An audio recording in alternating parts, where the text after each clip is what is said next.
বর্তমান অন্তর্বর্তীকালীন সরকার সেই সরকার দায়িত্ব নিয়েছে এবং সেই সরকারেরই ধারাবাহিকতায় আজকে নতুন বাজেট উপস্থাপিত হলো। কাজেই যে অর্থনৈতিক অবস্থার মধ্যে বর্তমান সরকার দায়িত্ব নিয়েছে এবং সেই অবস্থার মধ্যে দিয়ে আজকে যখন বাজেটটা উপস্থাপিত হয়েছে সেই কনটেক্সটটা মাথায় রেখে যদি আমরা বিবেচনা করি তাহলে এই বাজেটে বেশ কিছু ইতিবাচক দিক আমরা দেখতে পাই। একটা হচ্ছে প্রথমে হচ্ছে যেমনটা আপনাদের খবরে বলা হলো যে প্রথমবারের মতো বাজেটের আকার আগের বছরের তুলনায় কমিয়ে আনা হয়েছে, যে কারণে আমরা অনেক সময় যেটা বলতাম প্রতিবারই যেটা বলা হতো যে সমালোচনার একটা বিষয় ছিল উচ্চাভিলাষী বাজেট, কোনো অবস্থাতে এইবারকার বাজেটকে সেটা বলা যাবে না আর কি।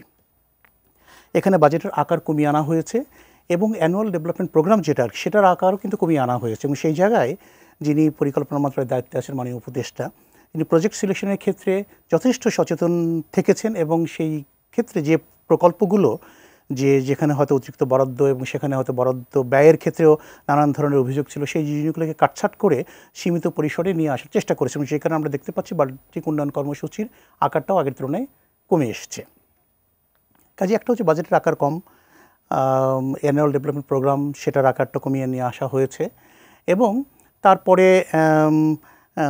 ইতিমধ্যে কিছুটা স্থিতিশীলতা অর্থনীতিতে চলে আসছে, যদিও ইনফ্লেশন এখনও বেশ খানিকটা বেশি, সেটা নিয়ন্ত্রণে আনতে হবে। বেকারত্বের বিষয়টা স্টিল একটা মানে বিবেচ্য বিষয় আছে, যেটি আমাদের বিবিএসের তথ্য থেকে আমরা দেখতে পাচ্ছি যে নতুন করে অনেকেই বেকার হয়ে যাচ্ছেন,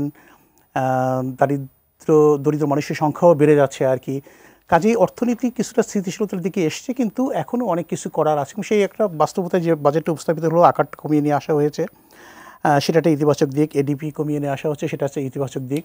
এবং সেক্টরাল অ্যালোকেশনের ক্ষেত্রে কিছু সিদ্ধান্ত বর্তমান সরকার নিয়েছে, বর্তমান অর্থ উপদেষ্টা উনি নিয়েছেন, সেগুলো ইতিবাচক দেখা যায়। কিন্তু এখানে অ্যাট দ্য সেম টাইম কিছু চ্যালেঞ্জও আছে। একটা হচ্ছে যে কর রাজস্ব বৃদ্ধির যে প্রস্তাবটা করা হয়েছে প্রায় 5 লক্ষ কোটি টাকা।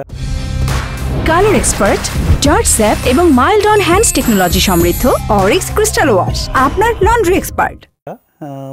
এনবিআর এবং এর বাইরে 5 লক্ষ টাকার বেশি, সেটা আসলে কতটুকু অর্জন করা সম্ভব হবে সেটা একটা বিষয়। দ্বিতীয়ত হচ্ছে বিনিয়োগের যে বিষয়টা আর কি, বিনিয়োগটা কিন্তু এখনও ওইভাবে আসছে না। বিনিয়োগ যদি বাড়ানো না যায় তাহলে কিন্তু কর্মসংস্থান সৃষ্টি করা যাবে না। কাজে কর্মসংস্থান যদি নতুন কর্মসংস্থান সৃষ্টি করা না যায় তাহলে অলরেডি যে বেকারত্বের হার বেড়ে যাচ্ছে বা বেকারত্বের সংখ্যা বেড়ে যাচ্ছে সেটা কিন্তু আরও বেড়ে যাবে।